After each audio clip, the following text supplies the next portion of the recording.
Then hello, welcome to RVN Music Zone. मोर छत्तीसगढ़ के तय हस शान रे, तोर माटी महके बिहान सांझ रे। तय हस मया तय हस अभिमान, तोर टेड़त्री जिला मोर पहचान।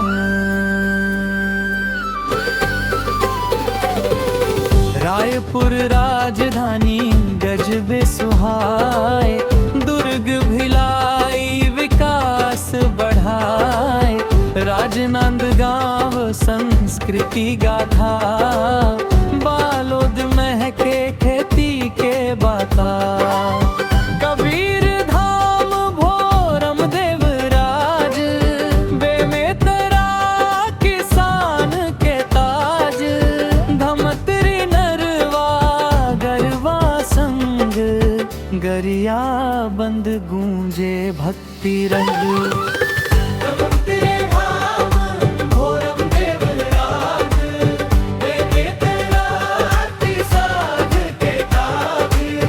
धमतरी नरवा गरवा संग, गरिया बंद गूंजे भक्ति रंग।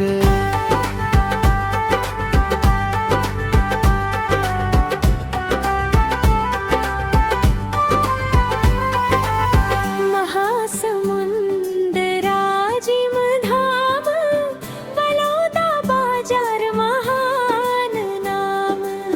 जांजगीर चांपा धान के कोठी, कोरबा बिजली के ज्योति। रायगढ़ कला के पहचान, सारंगढ़ बिलाई गढ़ महान।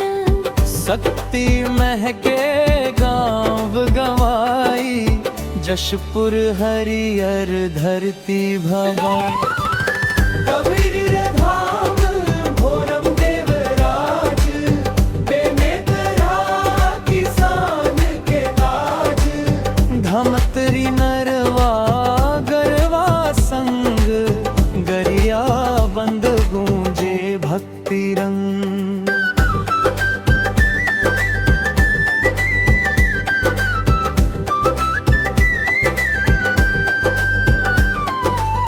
सरगुजा प्रकृति के द्वार, बलरामपुर जंगल पार।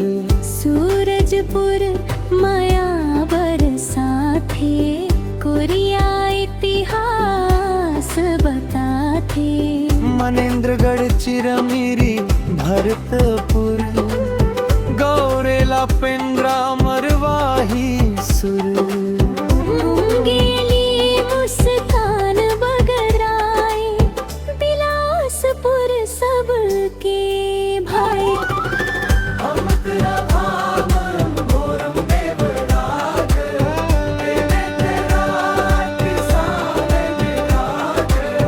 धमतरी नरवा गरवा संग, गरिया बंद गूंजे भक्ति रंग।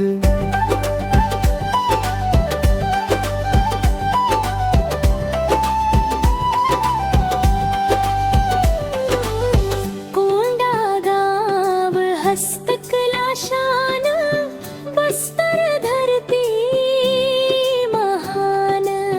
काकेर जंगल के हार, नारायणपुर वीर अपार। बीजापुर गाथा अमर, दंतेवाड़ा दंतेश्वरी घर।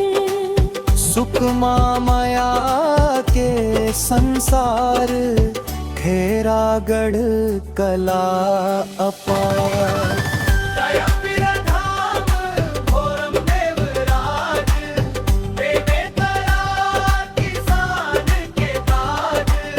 धमतरी नरवा गरवा संग, गरिया बंद गूंजे भक्ति तिरंग मोर छत्तीसगढ़ के तैम राय में त्रेतड़ स्त्री जिला मोर पहचान माटी संस्कृति देवी देवता जय जोहार छत्तीसगढ़ महतारी।